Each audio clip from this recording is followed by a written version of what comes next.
ॐ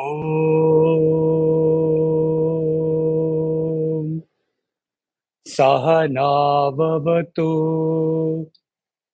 सहनौ भुनक्तु सह वीर्यं करवावहै तेजस्विनावतीतमस्तु मा विद्विषावहै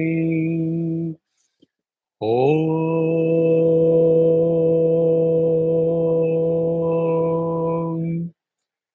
शान्ति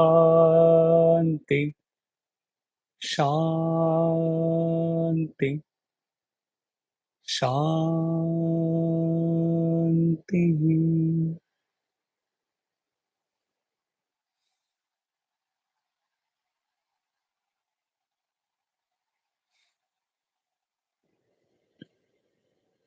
Long ago, we dealt with love for, love of, and love is God. Devotion was not touched. Today, in this satsang, we are going to get immersed into everything about devotion. Of course, culminating in love. Of course, culminating in Atmanivedana, ultimately.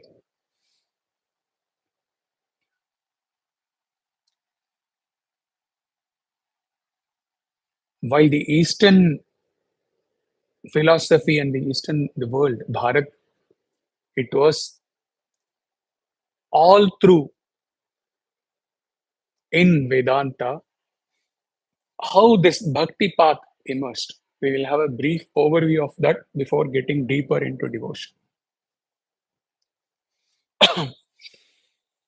Bhakti movement was a significant religious movement in medieval Hinduism that sought to bring religious reforms to all segments of society by adopting the method of devotion to achieve salvation.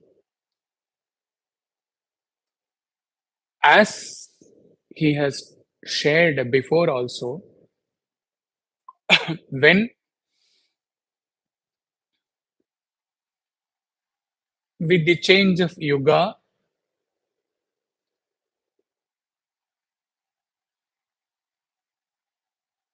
with relatively more adharma creeping in,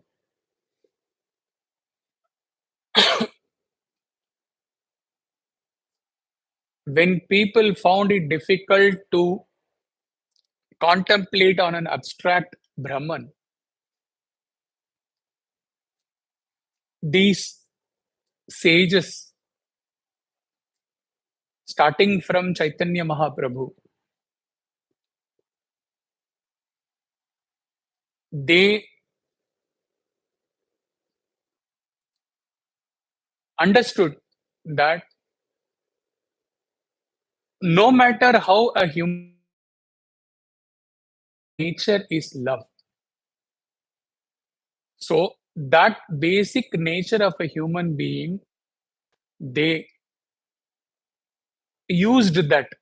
They got the benefit of that and propounded the bhakti movement, where you don't have to go against your nature, you have to just let your own inherent nature blossom and expand and merge with Lord in your love.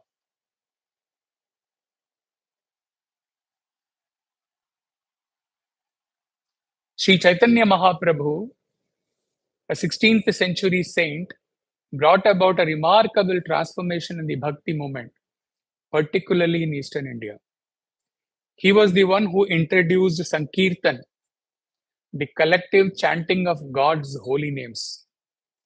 This practice engaged individuals from diverse backgrounds in communal worship, fostering spiritual unity and fellowship.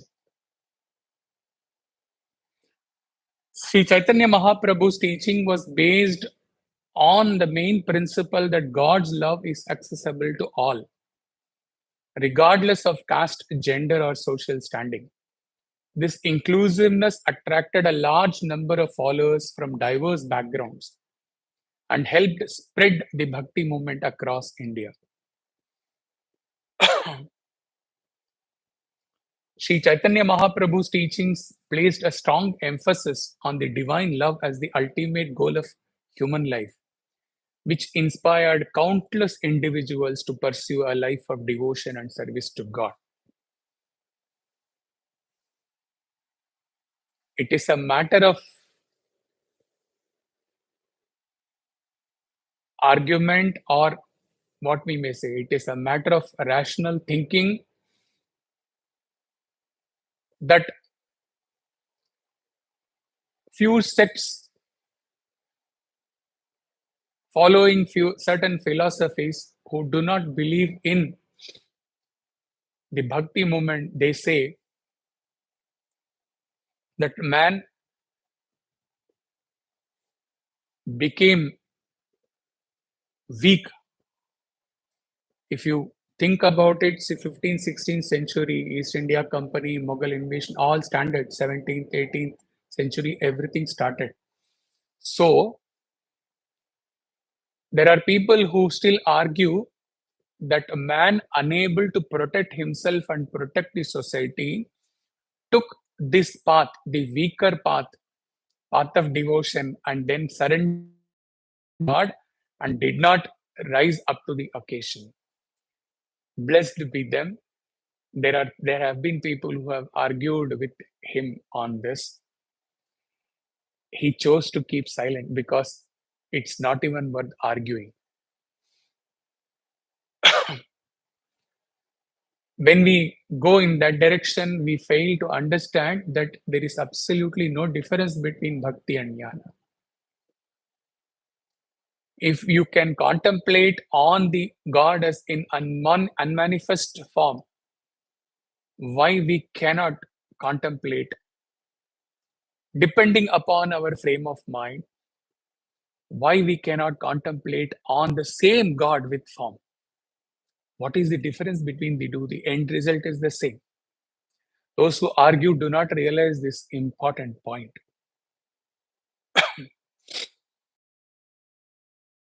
Emotion, of course, is subjective. The experience is subjective. Everyone has to go in their own way, and each one's experience will be unique.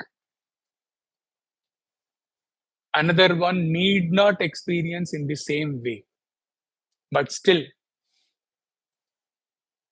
some of the sages of the yore have given us few thoughts, few descriptions on what is devotion. We can take all of them and then proceed along in today's satsang. Maitreyi, you remember? Maitreyi Yajnavakya Brihadaranyaka Upanishad. One of the foremost devotees among men compared the mind of a devotee to be a still lake. That is to say, all agitation is stopped. The mind becomes inactive, ineffective, so to say, worn out into nothing. So, Maitreyi says it is when the mind is stilled, like the Manasa Sarovar. Whereas, Kapila Maharishi, who gave us the Sankhya, creation of the universe, speaking on the same devotion, compares it, he goes in the other, exactly, he gives the other side of the definition. He says, he compares it to a flowing stream. Streams and rivers like the Ganga and the Godavari flow uninterruptedly, without rest or any other thought, toward the sea. So too, from the very moment of birth, the devotee yearns to reach the sea of the grace of the Lord. Devotion is the unbroken relationship. Whatever the task on hand, the mind dwells on the goal alone, the goal of attaining the Lord. Are? On one hand, one Maitreyi says it is like a stilled lake. Kapila says it is like uninterrupted flow. Were they speaking opposite? No. The key word in the Kapila's description is unbroken. So, some of you would remember his often described analogy or the visualization of the movement of the fan. When it is put to 5 maximum, when the fan swings in full speed, the blades are not seen. You are, of course, enjoying the air, the wind blown by the fan, but you cannot see the movement of the blade. So it doesn't appear that anything is moving. So when the flow of the uninterrupted flow of your love towards God, like Shivanandaji Maharaj describes as Thailadhara, when it is unbroken, with there is no space in between, there is no time between it's flowing and it's not flowing. There is no space between it's flowing, stopping, and then flowing. When it is the devotion, the love is uninterrupted, it is it is like a stilled lake only. Both are explaining the same, though in a different way. Think.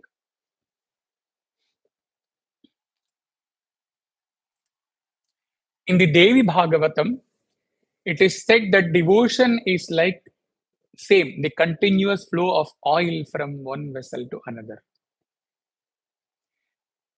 This is more or less like the image of the, again, Shivananda Maharaj definition. Shankara describes devotion in a unique manner in the Shivananda Lahari. He says, like the piece of iron which is drawn towards the magnet, individual soul is drawn toward and attaches itself firmly to the Lord. All modifications of the mind get merged in the feet of the Lord. He says it is an automatic process.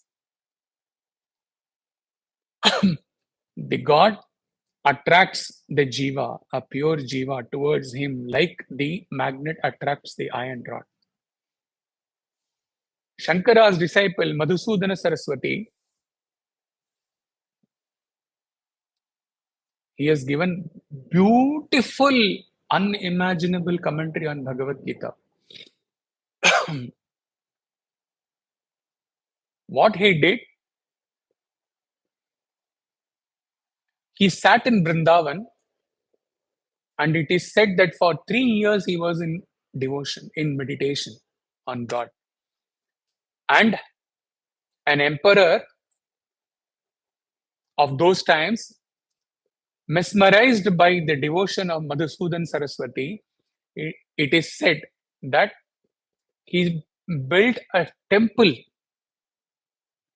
of God, of course. But then, while the whole temple was built, this Madhusudan Saraswati was absorbed in meditation without any disturbance. Imagine.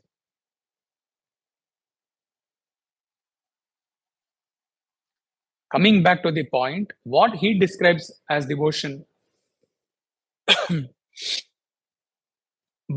he says, by engaging in devotional practices, when the heart melts and flows towards God, it is bhakti.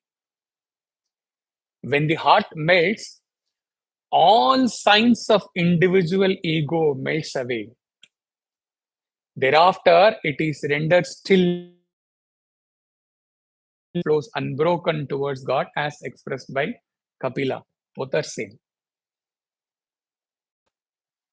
Few Sai devotees, couple of months, they were asked, and they came up with their own description on what is devotion. And each one was important because everyone has his or her own subjective experience, their own experience. So none of them is less important than the other.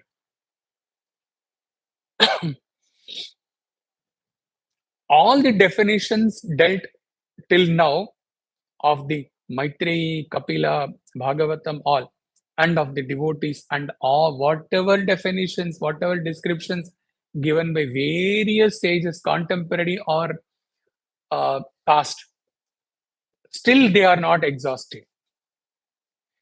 Devotion has 1,000 forms, 1,000 ways. It flows along 1,000 streams. But the one ocean of the Lord's grace, Prema Sagara Sai Rama. Veda Vyasa wrote 18 Puranas, which contain 400,000 verses. He also wrote the Mahabharata, which consists of 100,000 verses. Each Purana contains 8 lakh shlokas. He embedded the Bhagavad Gita in the Mahabharata. However, what he said ultimately after doing all these things, he said, I have churned all the scriptures several times and contemplated upon them. I have come to the conclusion, one conclusion, that one should love God. For this realization, he wrote the entire volumes of scriptures. Thing is greater than love. Sant Kabir also said the same thing in his simple language way. He said, Poti pad pad jagmuva pandit bhayan koi, dhai akshar prem ka padhe so pandit hoy. In this world, nobody has become a scholar by reading the scriptures. The one who has learned to love God is the real scholar. Until today, all saints who descended in this world have said only one thing: to love God. But when, with all these sayings of all the sages and saints, individuals under the influence of Maya, Avidya, Vasanas, forget to love God. Here, love God means incessantly loving God 24/7, not at allocated 10 minutes a day. We have this milestone verse, sutra in Narada Bhakti Sutra, Satu Asmin Parama Prema Rupa. Sa, devotion or bhakti is exclusive love for God. The devotee wants God and God alone. He is completely attached to God.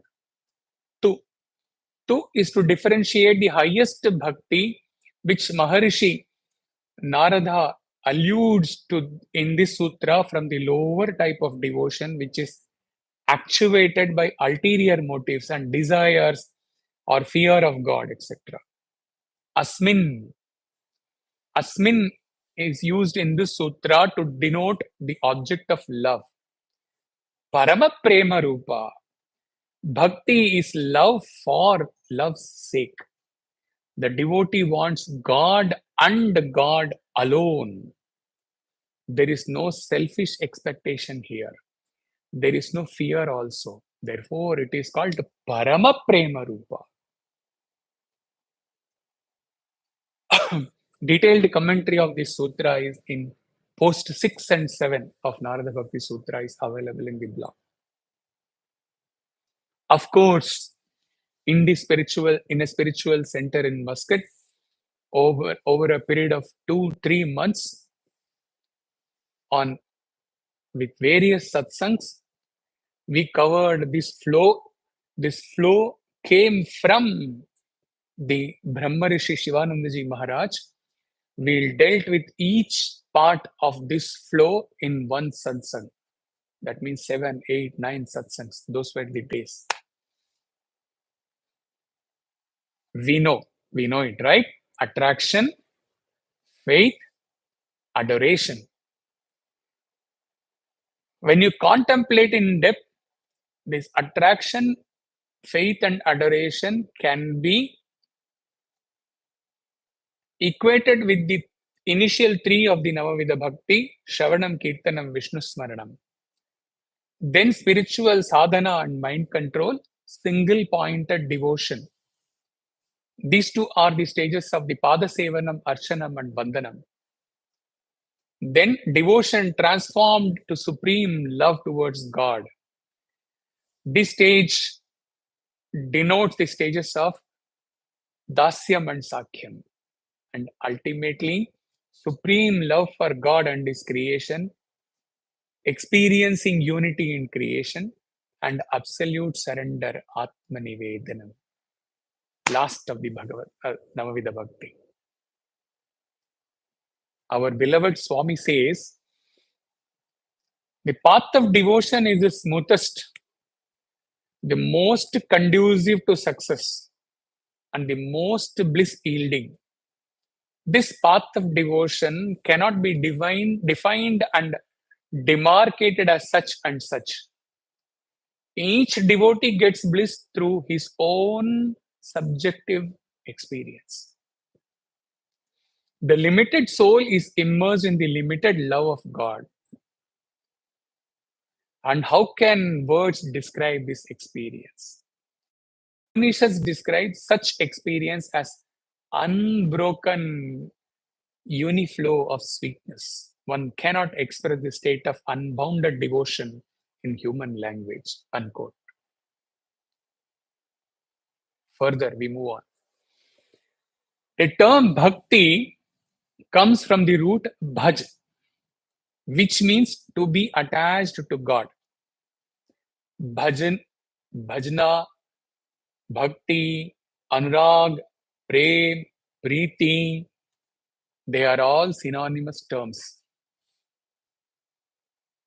Bhakti is love for love's sake. Okay, we dealt with this in the Satu Asmin Parama Prema Rupa also. The devotee wants God and God alone. There is no selfish expectation here. There is no fear also. The devotee feels, believes, conceives, and imagines that his Ishta Devata or God is an ocean of love, ocean of prema. Bhajanam bhakti, bhajanam namarasanam. Bhakti is to relish the bliss of God. God is an ocean of bliss. When we bring God into our mind, we experience bliss. One thing interesting. A bliss experienced by, graced by God is exactly equal to our level of devotion. आप इतना प्रेम करोगे तो भगवान आपको आप पर इतना आनंद बरसाएंगे, इतना कृपा बरसाएंगे. आप इतना प्रेम करोगे तो इतना आप पर कृपा बरसाएंगे. आप इतना करोगे तो इतना. Okay. And now there is a competition between the Bhakta and Bhagavan. How? The Bhagavan says, me see, he is keeping on giving his devotion, offering his devotion, and I am keeping on showering grace upon him. मैं भी देखता हूं. Let me see till how long the bhakta goes. Is there any saturation level where the bhakti will stop? The bhakta says, as I am showering my love and devotion, he is showering his grace. Let me see whether at any point of time this grace will stop or not. So there is a competition between the bhakta and the Bhagavan. Both do not want to give up.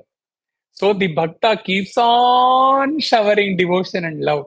Bhagavan keeps on showering his grace. And this competition flows forever and eternity.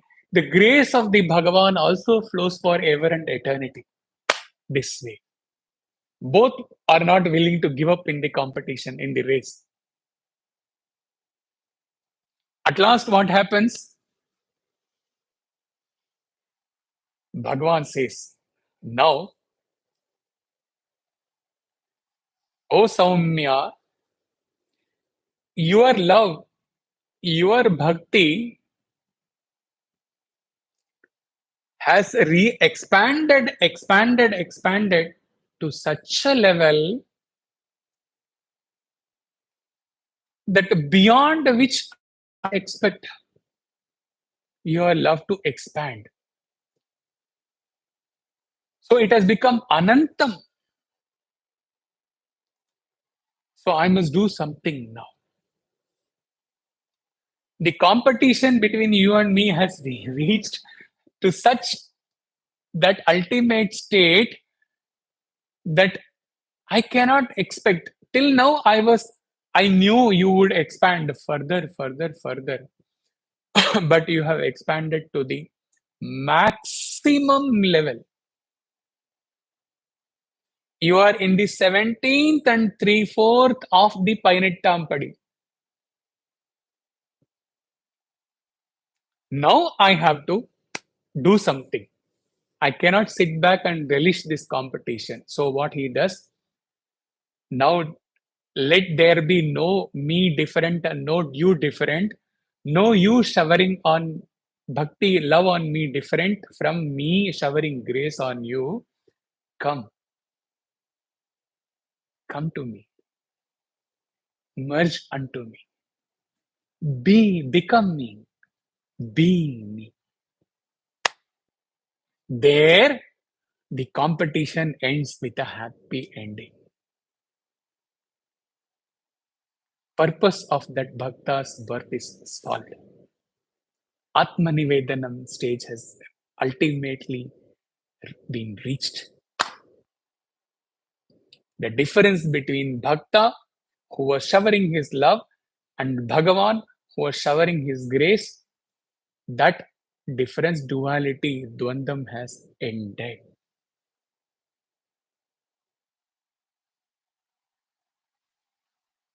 How beautiful will be that day, that D-Day, when a Bhakta reaches this ultimate stage, where without deliberating, without thinking, he has in fact challenged Bhagavan that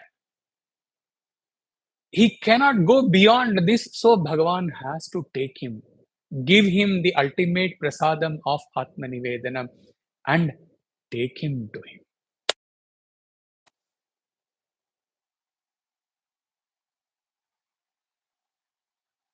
How beautiful.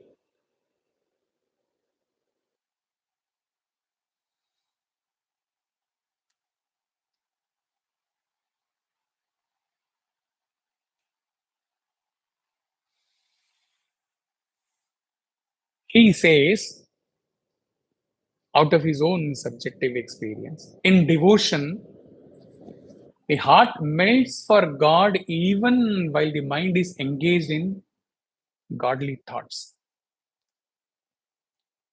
When the mind and heart have reached a stage where there is always this ultimate bliss or ananda which consumes everything into itself, even the god's form.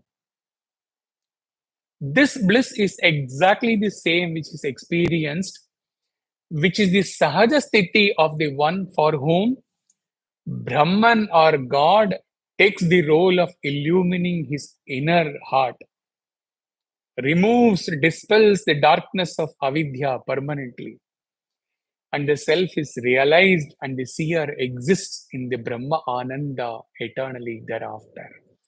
The reference of this part of illumination will come in the next part of Shivarahasya, where there is absolutely no difference between bhakti and jnana. Absolutely no difference.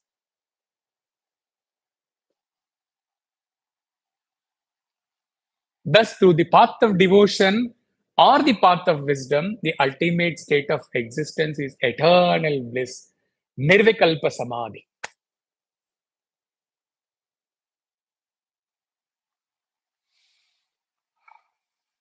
We have these two classification of bhakti,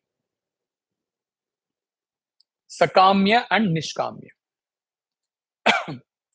Sakamya bhakti is devotion for material gains. 90% of the bhaktas fall into this category. Whatever you want, Lord will certainly give you.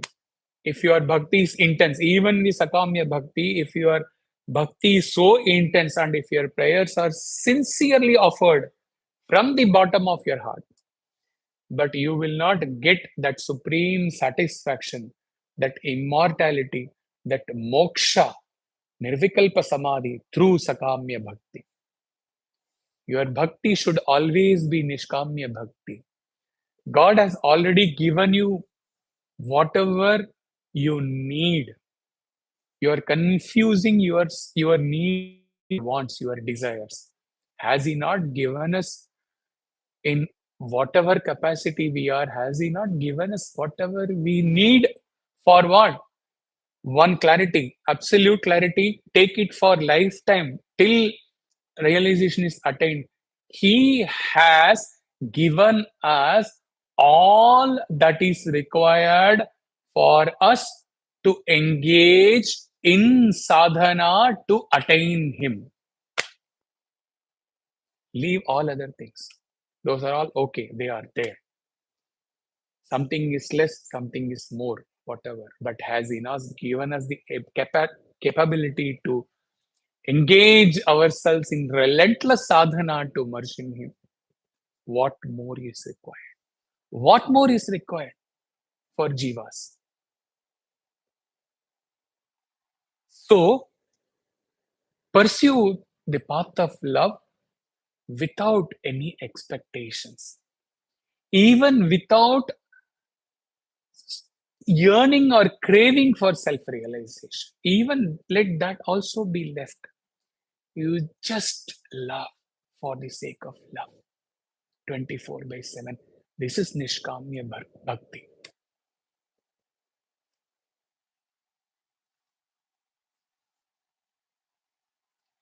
Another classification is Apara Bhakti and Parabhakti. Apara Bhakti is for the beginners in yoga or Bhakti.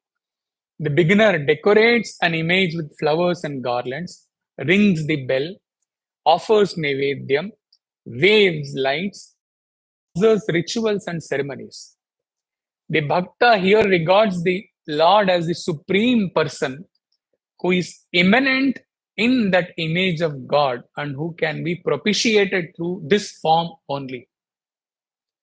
Gradually, from Apara Bhakti, the devotee goes and he must go to Parabhakti, the highest form of Bhakti. He sees experience of the Lord and Lord alone everywhere, and he feels the Lord's power manifesting as the entire universe. Then the Bhakta, at the peak of his Parabhakti, cries out to the Lord, "Thou art all pervading. On what simhasana shall I seat thee? Thou art the supreme light, in whose borrowed light the sun, moon, and the stars and the fire shine. How can I wave this little deepa or light before you?" Thus, the devotee recognizes the transcendental nature of God, and at this stage, Parabhakti and Jnana are one. It doesn't mean that you should not offer camphor to Lord. When that stage, you offer, no problem. You ring bell, no problem. You offer Nevedyam, no problem. But the beauty is that at that stage, whether the state, inner state, maybe the Nevedyam or the bell ringing or everything is for one lingam or one god with form, one picture of Swami. But what should be the inner stage in the ultimate Parabhakti, inner state of mind? If the Arati waved is waved to that form, that picture in the southern for Baba or the Simhasana, or by chance, just imagine the Arati is waved to all the devotees gathered there, or the Arati is waved to oneself, inner state, there will be no difference. That is parabhakti. You continue to do your rituals, but the inner state is experiencing that Ishavasyamidam, all-pervading God. So, offering that arati to the picture of Swami, still that picture of Swami will not be there.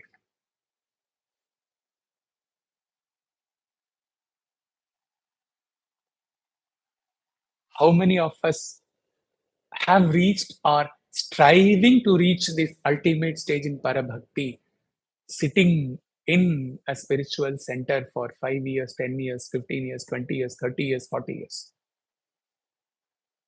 Think.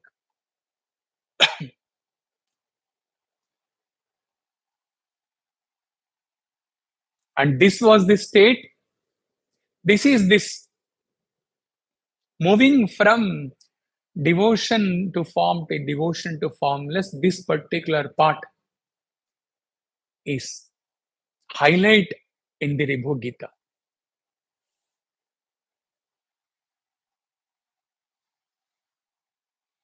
All the readings of the Ribhu Gita, all the absorbing of Ribhu Gita, Viveka Chudaman, all this only helped this poor bhakta to take Swami's passing away of the 24th April 2011 with composure.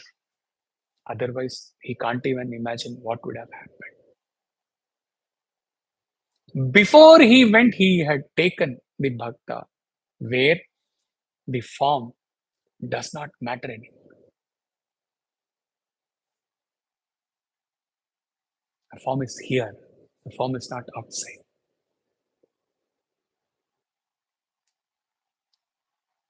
Now let us go to few bhavas and also go through certain beautiful absorbing stories with some of the bhavas. His sincere wish and his sincere effort is that this particular sessions should stay with you forever and ever. Love, just like the love is God, stays with you forever and ever. Sincerely praying to Swami that Swami showers that grace on him and on all of you. Because here also, staying with us forever also cannot happen without his will. Absolutely.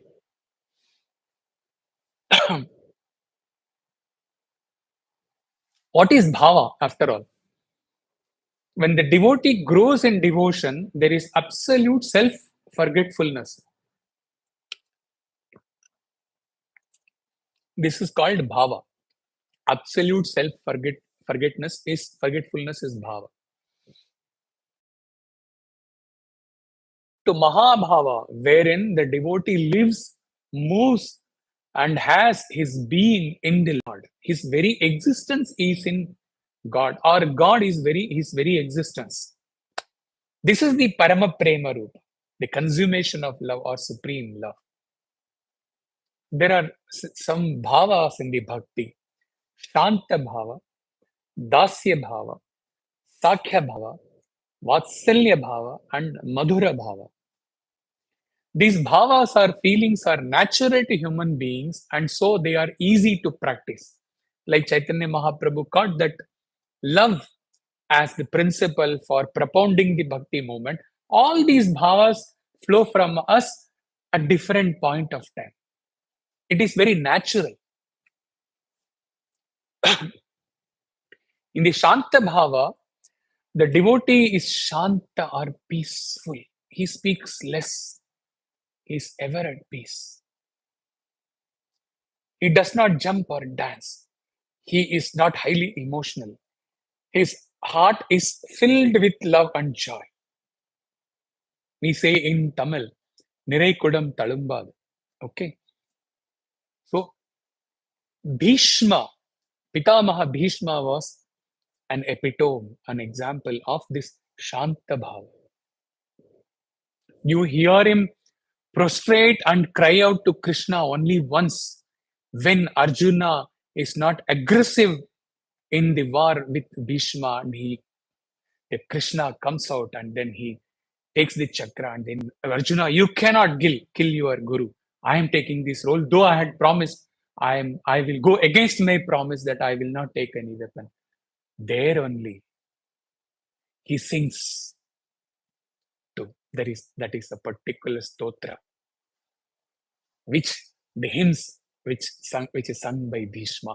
Only there he exhibits his bhakti. Otherwise, he is ever quiet, ever peaceful, ever contented. It happened once in the Belur mud. There was one treasurer or a highest position in the mud.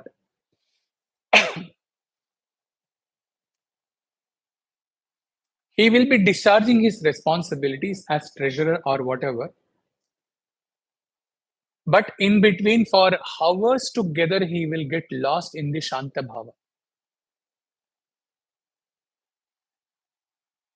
Bhaktas, please imagine this situation for the beauty or the wonder of this. What happened? Just glide along with me. He is lost in the Shanta Bhava for hours together. And there is an important general body meeting scheduled. He is a poor person holding a very key position. He is an important member of the AGM. He is floor. He is being called. He is not coming down. Then the president of the order at that time, whosoever was the president, he says to another person,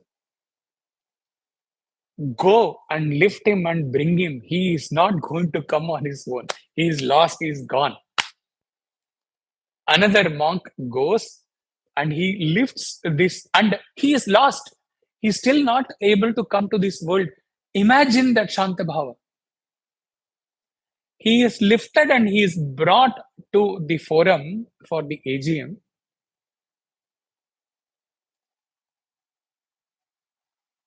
He is made to stand. His body is standing, but he is not unable to come out of that bhava. Slowly, what happened?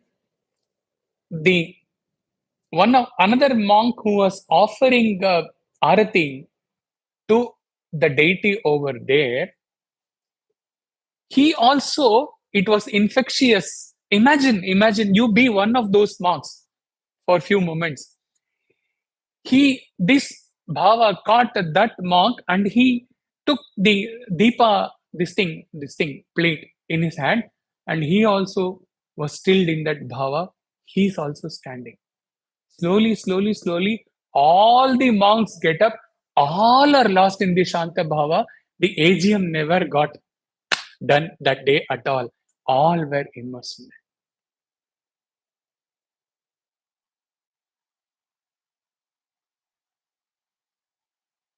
Just imagine if one day, if we could be like in that bhava.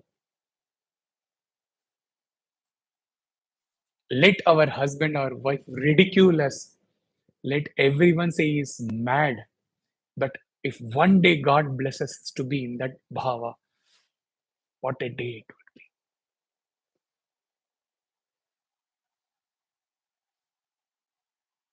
Dasya bhava. Lakshmana, Hanuman, Angada cultivated this Dasya bhava of Bhagavad Bhakti. In his Dasya bhava, it is said Lakshmana could not even speak to Rama at times in his extreme love for Rama. It was so overwhelming, and he subjected him, Dasa, he subjected himself totally at the feet of Rama, that words would not come from Lakshmana. That was his level of Dasya bhava, Dasya bhakti. Hanuman, we know, is a towering example of divine seva to the Lord. How many talks in the Hanuman Chalisa have adorned, decorated, and magnified this. He spent his whole life serving Lord Rama. Narada did not want to leave Rama even at Rama's request and prayed to Lord Rama that he would serve him at all times, that he would do even the most menial of services for the sake of Lord Rama. These devotees were of an exceptional type, and it is very difficult to develop such a bhakti as was possessed by Hanuman, Lakshmana, and Angada, because our ego will come up. As bhakta, also we want to have our ego. I am a great bhakta, where dasya bhava will come in that ego. Your ego has to totally, completely melt in your bhava, in your bhakti for Bhagavan. Then only you can really become a servant of God. All others are not very easy, relatively easy. Dasya bhava is the most difficult.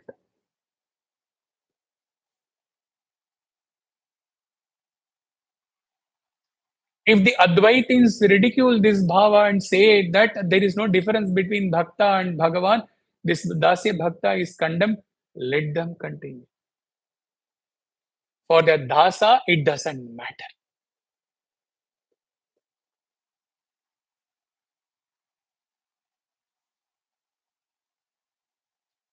Total surrender is the ideal of dasya bhakti.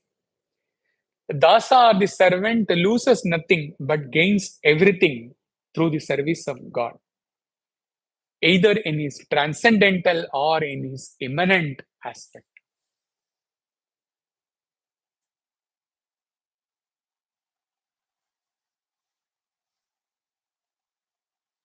खाने को अगले वक्त का रोटी नहीं है नसीब में, लेकिन जो दास बन जाता है भगवान का, जो अपना शीश उनके चरणों में झुका देता है, वो महाराज जैसे बोलते हैं वैसे he is Shahenshah of Shahenshah.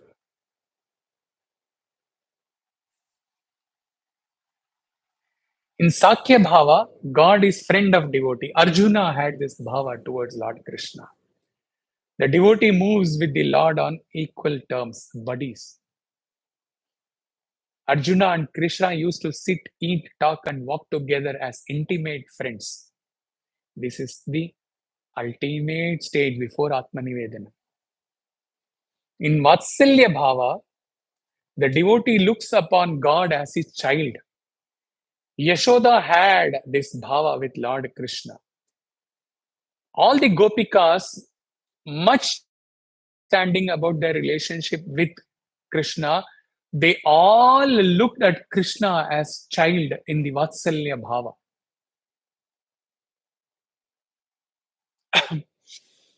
The devotee serves, feeds, looks upon God as a mother does in the case of a child.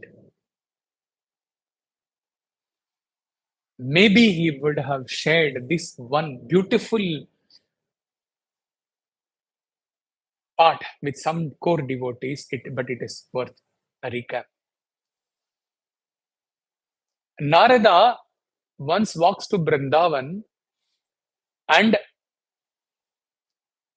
sees one Gopika engaged in absolute meditation, dhyana. Gopikas are not meant for existing in dhyana on transcendental form. So Narada is surprised. He's asking the Gopika, what happened to you? You have forgotten Krishna. Narada's role is to give that chabi, right? You have forgotten happened. How you have gone from bhakti to yoga, bhakti to jnana. It is surprising. Please explain me on whom you are meditating. The Gopika says, no, no, Narada, it is not like that. What happened, I was boiling the milk for my husband. this little Krishna, this mischievous nutcut Krishna, what he did, he pulled my hair, that kunjalam you ladies used to wear, na? That hair, that thing, and in that process, my hand touched the milk vessel and all milk got spoiled, fell down. And also, on another day, this Krishna came and stood along with me. I was so immersed in his enchanting form, in his fragrance, that I did not even know when the rice kept for boiling, it got overboiled. The entire vessel got spoiled, entire rice got spoiled.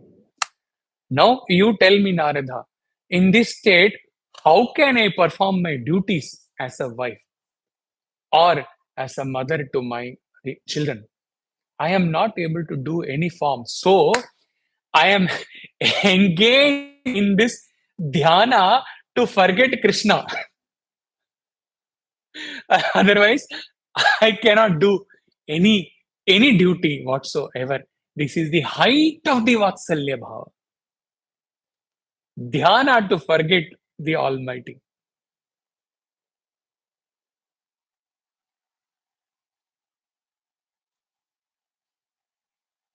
Madhurya Bhava or Kanta Bhava, one of the highest forms of bhakti. The devotee regards not in physical terms, the devotee regards supreme lover. This is Atma Samarpana. This lover and beloved become one. Devotee and the God feel one with each other and still maintain a separateness in order to enjoy the bliss of the play of love between them. We say, na, distance makes the heart grow fonder. So they have become one. Still they stay separate to what he says, to feel, to experience the fragrance of the lover and the beloved in their separateness. Fragrance of love.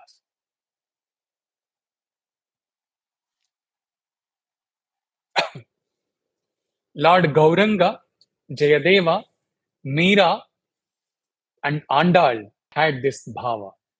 Let us get into the Andal story today. Kodai, as she was called, grew up in an environment filled with he's getting goosebumps. He is not able to talk.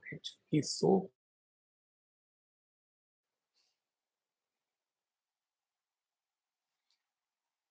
Kodai grew up in an environment filled with love and devotion to Lord Krishna, an avatar of Lord Vishnu. As she matured into a beautiful young woman, her love for Krishna deepened to such an extent that she resolved to marry only him. She became known as Andal, and her dedication to Krishna was unparalleled. Andal's devotion took an unique turn when she started adorning herself with the flower of garlands before offering them to the deity.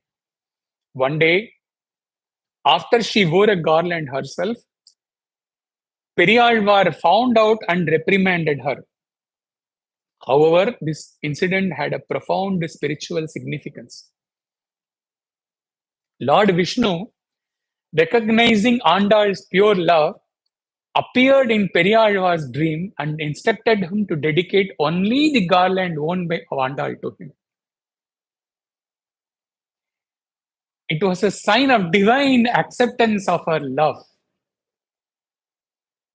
Andal was now seen as the Chudik Kodatta Sudar Kodi, the lady who wore and gave her garland to Vishnu. Andal's love for Lord Krishna transcended the earthly realm. She composed Tirupavai, and in Tirupavai she identified herself as a gopi from Vrindavan. surrender to the Lord's feet as the ultimate goal of life. In such a realm of devotion, Andal's marriage to Lord Ranganatha of Srirangam is a symbol of her ultimate union with the divine. It is believed that she merged with the deity, becoming one with him. This divine union is still celebrated as Rangamannar Tirukalya Utsavam, highlighting the extraordinary connection between Andal and Lord Krishna.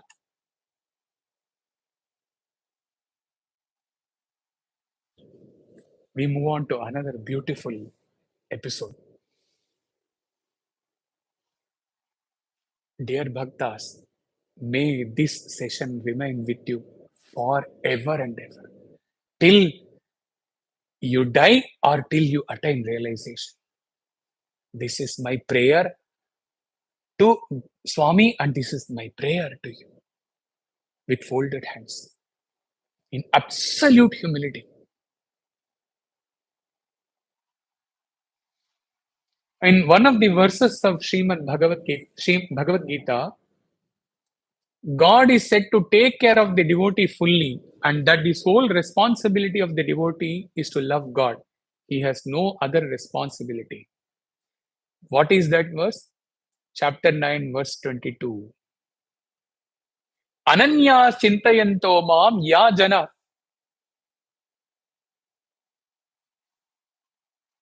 paryupasate tesham nityabhiyuktanam yogakshemam vahamyaham. Yogakshemam vahamyaham. The vahamyaham, what he says, the translation goes like this: those who worship me with exclusive devotion, meditating on my transcendental form, to them I carry what they lack and I preserve what they possess. Another translation is: the devotees who constantly think of me without any thoughts in their minds, worship me without any other interest than uniting with me. The end line is the same: I carry what they lack and I preserve what they have. There was a Pandit Jagannathji Mishra in Puri who was writing the commentary on Bhagavad Gita.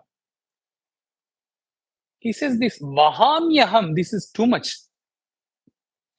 I carry what the devotee lacks is just too much. Why Lord will come and carry what we are lacking? All the devotees.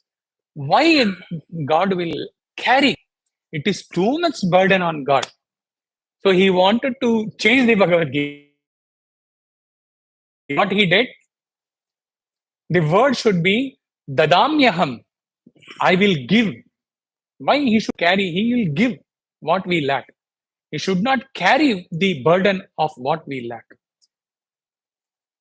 So, in those days, with that peacock thing, that with that seragu, they write, they soak in the ink and write. He cut that Vahamyaham and wrote Dadamyaham on its top, and then went out to beg Madhukari for the day.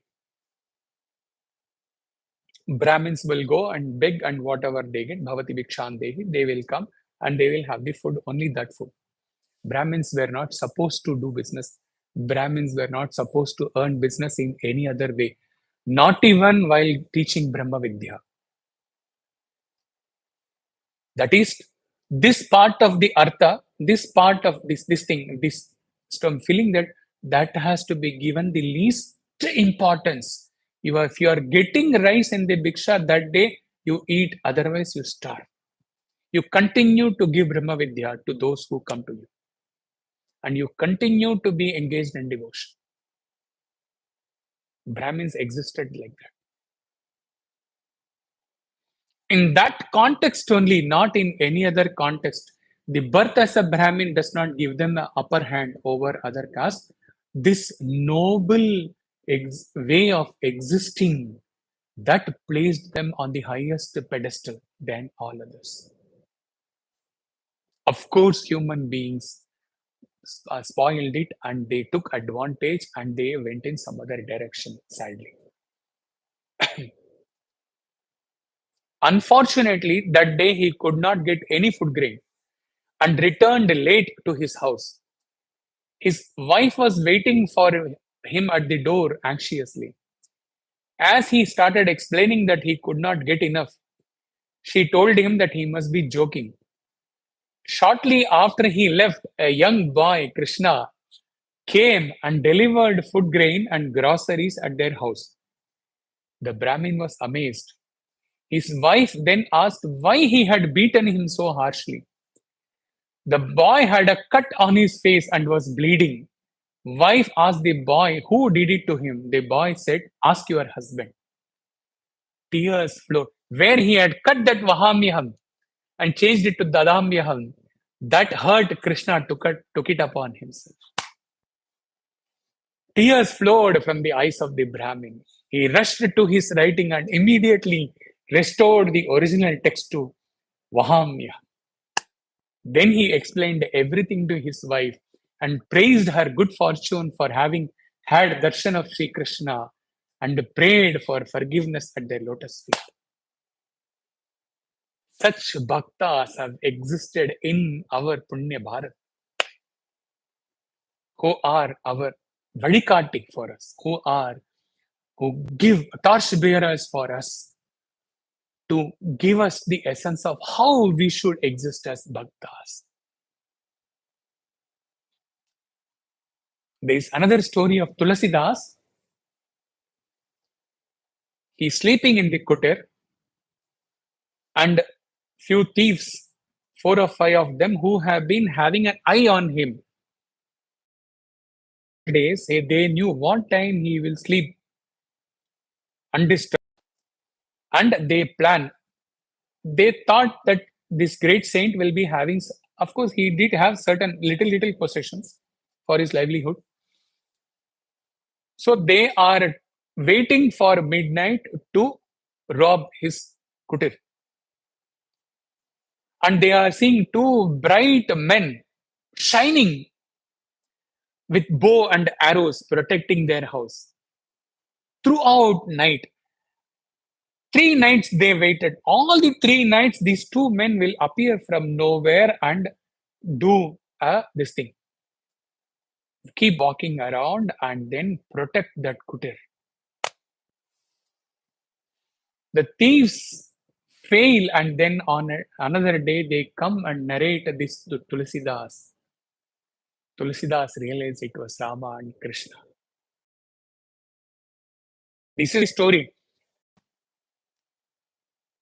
Okay, the happy ending, the usual script will be Tulasidas cried and then he cried and then all these things are okay.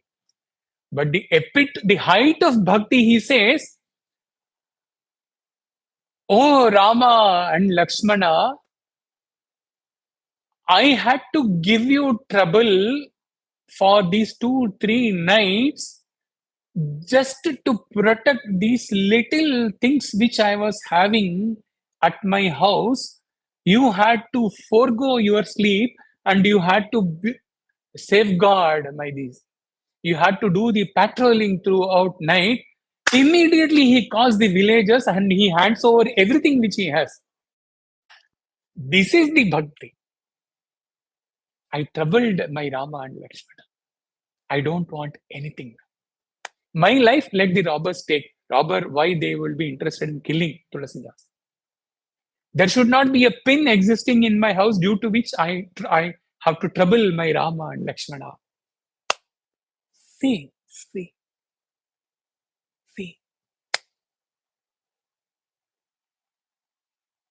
And in the Navaveda Bhakti, while explaining this Dasya Bhava, as explained by Harisubramanyam, it is worth the recap, beautiful recap in this flow of Tulasidas, in this flow of Jagannath Mishra ji. This is a beautiful incident where a person, a Sevadal who is Sevadal or a student who, Sevadal I think, not a student, who is doing service, seva in Trai Vrindavan, upside in the garden, in the lawns. Swami come, asks him and tells him, you ask for something. He says, Swami, you have given me everything. What should I ask? This is the test actually. When God asks you, this particular answer cannot be planned or deliberated or written in diary and read out over there.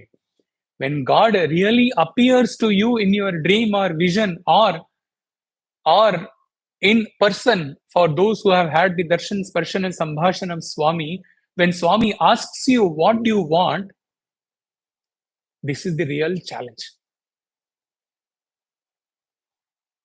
Okay. Highest state the devotee can ask, I want realization. I want moksha. I want to merge to you. Nothing wrong in that. Anything less than that is only desire. Right? But this Sevadal, see, this is perfect Sevadal. What Swami wants in the Satya Sai organization from a Sevadal, this is this exact epitome of that requirement of Swami. He says, you have given me everything. Swami asks 5 times. He says, every time. Swami shows apparently a little annoyance and then, no, you should ask me today something. He says, Swami, till my last breath, I should be doing your seva. This is my only wish.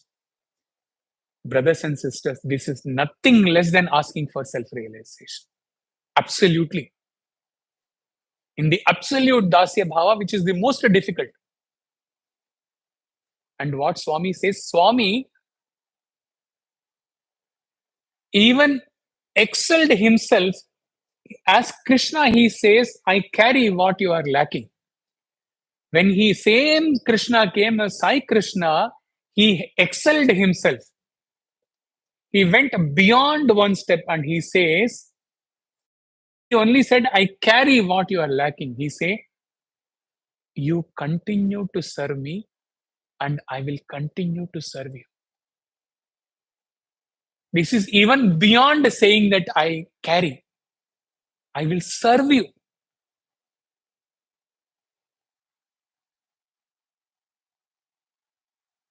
Is this not equal to granting self-realization in this path of devotion? Parabrahma Parameshwar Bhagavan saying, I will serve you.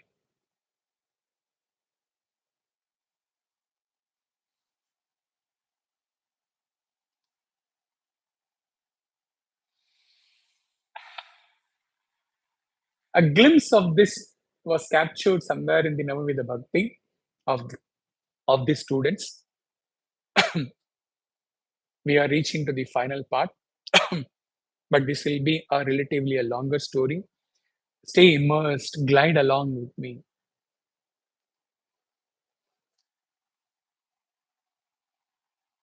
Another student writes on this student. Sai student Kaustub's story at Kodaikanal in 2007.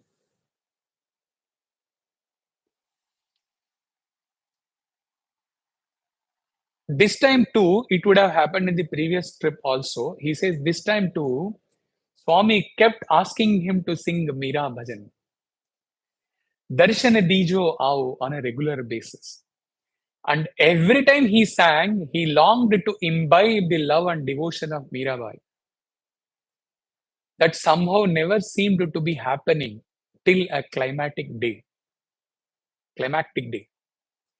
The evening bhajans had concluded and Swami was sitting with all the students in this small hall. This was a daily private session before dinner. He looked at Kaustub and told him to sing the Meera Bhajan, and Kaustub began. He closed his eyes and began to sing the initial notes, Krishna, Krishna. These were the notes of Meera's longing and pining, and he tried to put on put in his best feelings and emotions as he sang them. Within, he felt as if Swami was gazing him intently.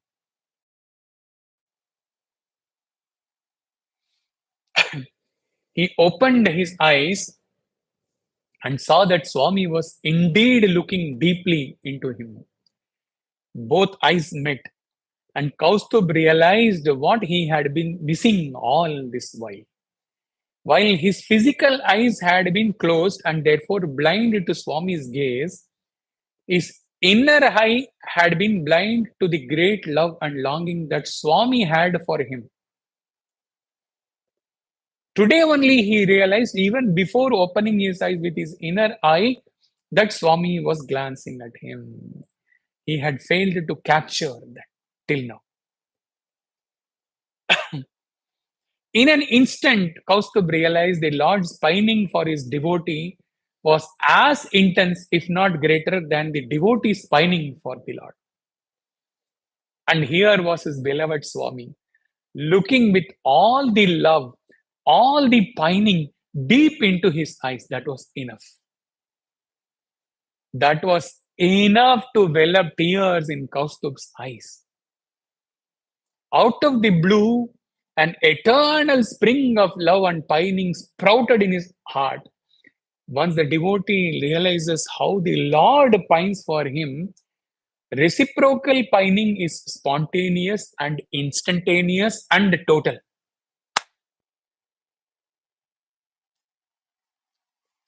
As tears flowed down his cheeks, his vision became blurry.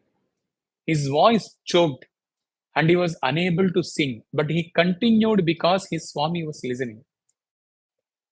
As he wiped his tears, what did he see? There were tears flowing down the Lord's cheeks too.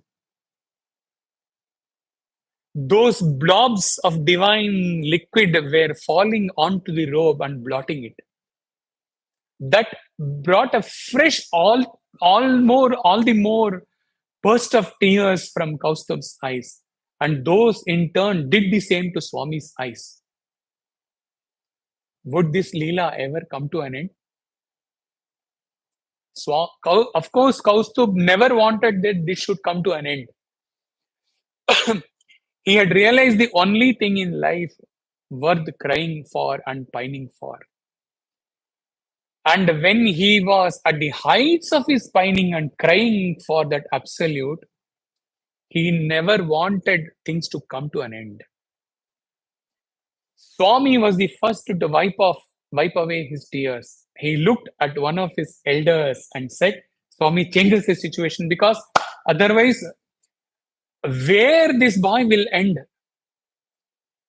if that ecstasy continues to expand.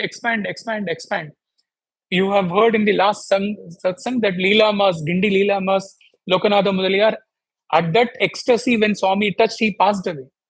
So, Swami says, changes the situation. Suddenly, he looks at one of the elders and said, get me that gold-plated watch from inside. If I don't give this boy something, he is not going to stop crying. Immediately there was laughter. Kaustubh stopped the song and tears. Swami gifted him beautiful golden watch. Though he got the watch, the moment of great joy, blessing and divine peace when his gaze had met the Lord was getting finished. In that single act, Swami had delivered bhaktas. Swami had delivered another profound yet subtle message. A golden watch had stopped Kaustubh's tears for the Lord. When one is crying and pining for the Lord will gift us many a golden watch. We know that golden watch by different names: wealth, relationships, career, fame, popularity, power, etc. And then we stop crying for the God when that is given.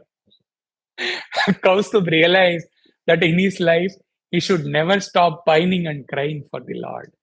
He should never be satisfied with anything less than the ultimate blessing, the Lord himself.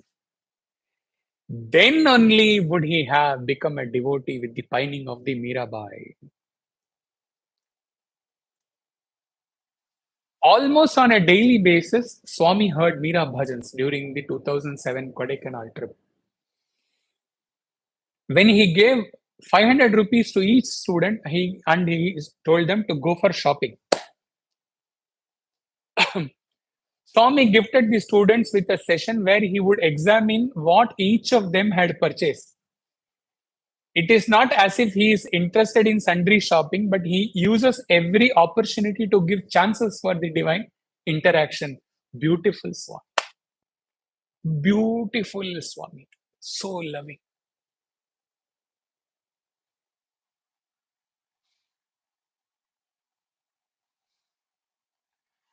At the end of half an hour, after all the boys had shown their purchases to Swami, Sai Giridhar, who went on to become a great lecturer, a very senior level lecturer, went to Swami.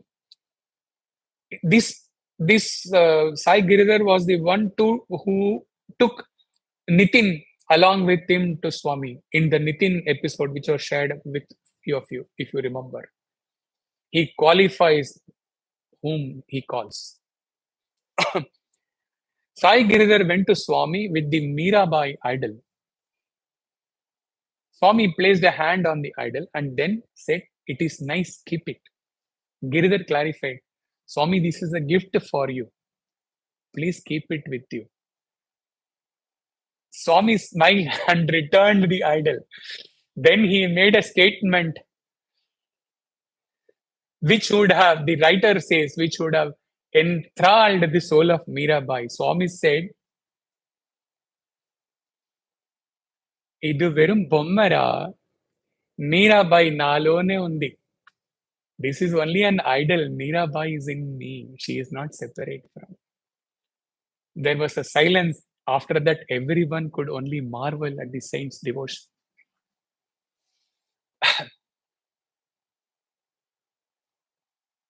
Another, the student recalls, there was a drama schedule, and that Mohan Rao, Shri Ram Mohan Rao, a teacher, calls this student and says, "I am calling you because I need a favor. Our school students are putting up a drama. Would you mind going through the script and helping directing it?" Soon the student says, "I was neck deep in the drama, which had been titled Bhakta Meera. Going through the script, I realized that though the drama had some Meera bhajans in it, the song Darshana Dijo Ao, about which Swami had spoken so much in Trai Vrindavan, was not present. I immediately suggested that the song be included. Since it was a long scene, the screenplay had to be created. No points for guessing what I did. I opened my diary and went through the description that Swami had given about Mirabai's pining. We planned a screenplay together. It was just as Swami had narrated, with Mirabai banging her head in the threshold of the Sanctum Sanctorum during the climax of the song. The scene was coming out well. The next question was, who would sing this song? I immediately suggested it should be Kaustubh. But how could a male singer lend a voice to Mirabai? That was a dilemma.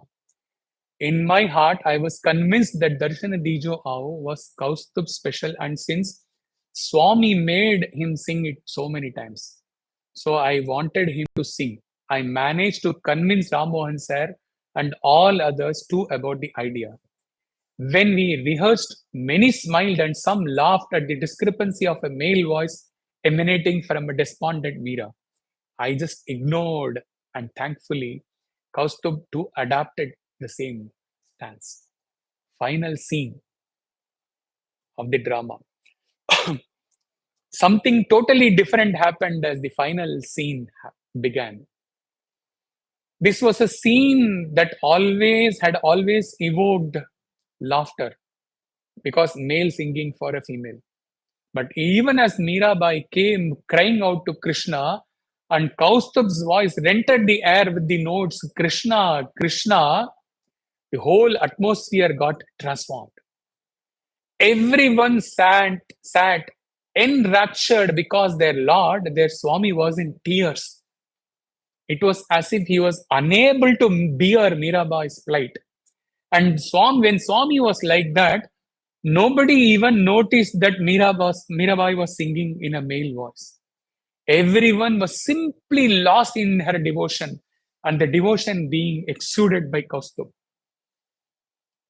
Mirabai went to threshold in front of Krishna and began to bang her head. The song built up to climax, and it would be a matter of another 15-20 seconds before Krishna would make an appearance to grant Mirabai her soul's longing. But Swami was unable to bear the intensity of her pining. Even before Krishna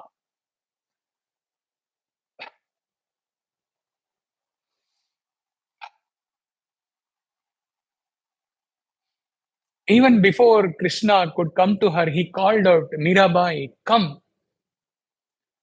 The boy who was playing the role of Mirabai saw that his Swami was calling him. Leaving the temple, he ran to Swami on the dais. This is not scripted. And Swami waved his palm, materializing a beautiful gold chain for Mirabai. As he placed the chain, concluded, and everyone in the audience applauded. It was hard to tell whether the Lord has chained the devotee or the devotee had chained the Lord. Of course, Mirabai went back to complete the drama and offer herself to Lord Krishna, who made an appearance. The writer says, as I wiped tears from my eyes that day, I thanked Swami for giving me a chance to be part of that drama. I also expressed my gratitude for having got the opportunity to see what true devotion is. Swami went down from the stage to grant group photos to the students. Even as I was taking the pictures, I could see Kaustubh from the corner of my eye. His face reflected supreme happiness and peace, something that comes only from happiness is union with God. It comes only from union with God. Mirabai's life demonstrates the power of devotion and the transformative strength of faith. In her divine intoxication, we are coming to an end. Mira danced in public places. She had no sex idea.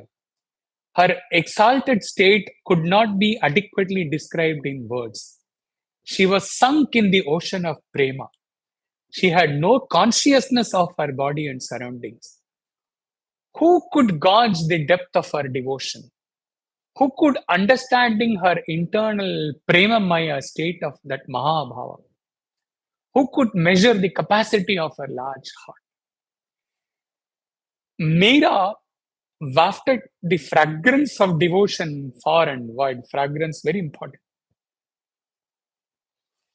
Those who came in contact with her were also affected by her strong current of prema.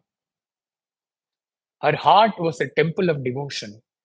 Her face was a lotus flower. Meera's mystical songs act as a soothing to the wounded hearts and tired nerves of those who toil in this world with the heavy burden of life.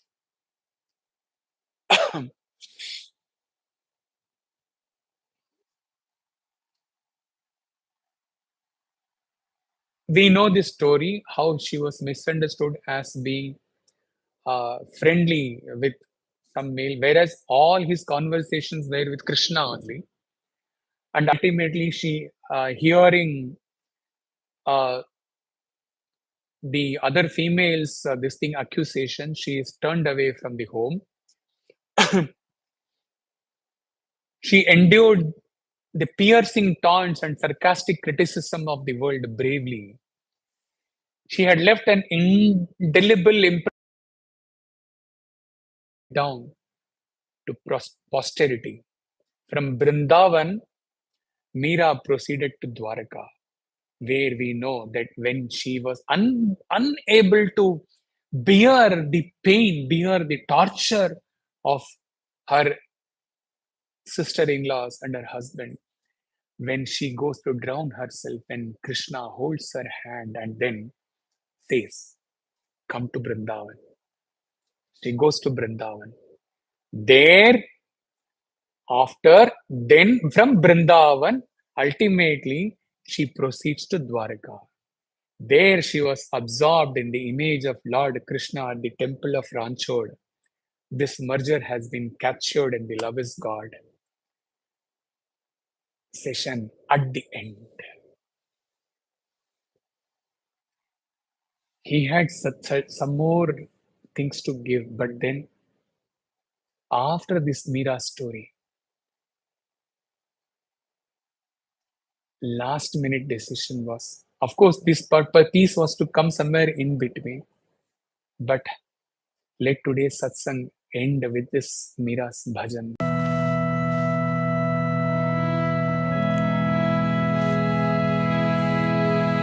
जो तुम तोड़ो पिया मैं नाही तोड़ूं, मैं नाही तोड़ूं।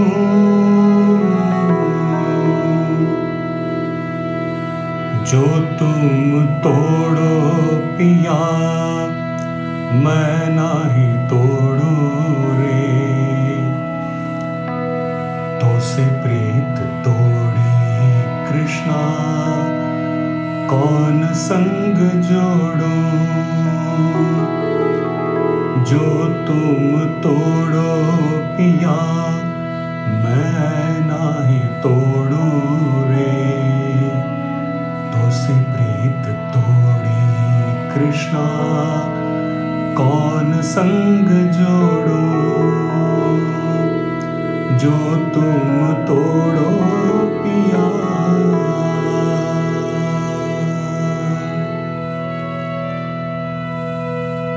तुम भय तरोवर मैं भई पंखियां। तुम भय सरोवर मैं भई मछियां।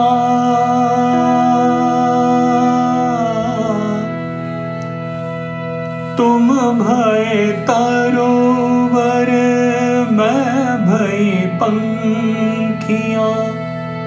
तुम भय सरोवर मैं भई मछियां। तुम भय गिरिवर मैं भई चारा। तुम भय चंदा मैं भई चकोरा। जो तुम तोड़ो पिया मैं नाही तोड़ूं रे। तो सो प्रीत तोड़ी कृष्णा कौन संग जोड़ो रे। जो तुम तोड़ो पिया।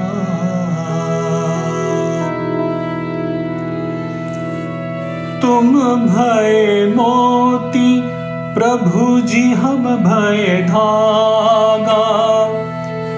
तुम भय सोना हम भय सुहागा। तुम भय मोती हम भय धागा। तुम भय सोना हम भय सुहागा। मीरा के प्रभु ब्रज के वासी। तुम मेरे ठाकुर मैं तेरी दासी। जो तुम तोड़ो पिया मैं नाही तोड़ूं रे।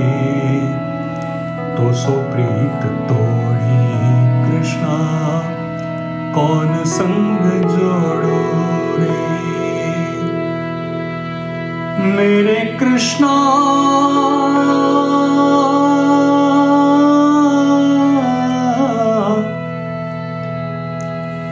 मेरे कृष्णा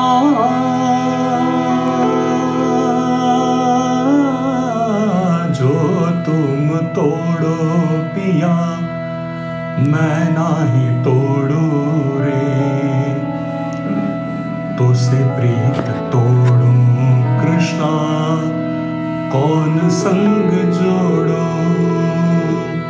जो तुम तोड़ो पिया मैं नाही तोड़ू रे।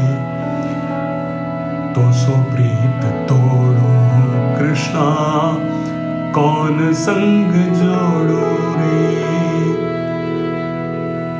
तो से प्रीत तोड़ो सखा कौन संग जोड़ो रे। तो सो प्रीत तोड़ो साई कौन संग जोड़ो।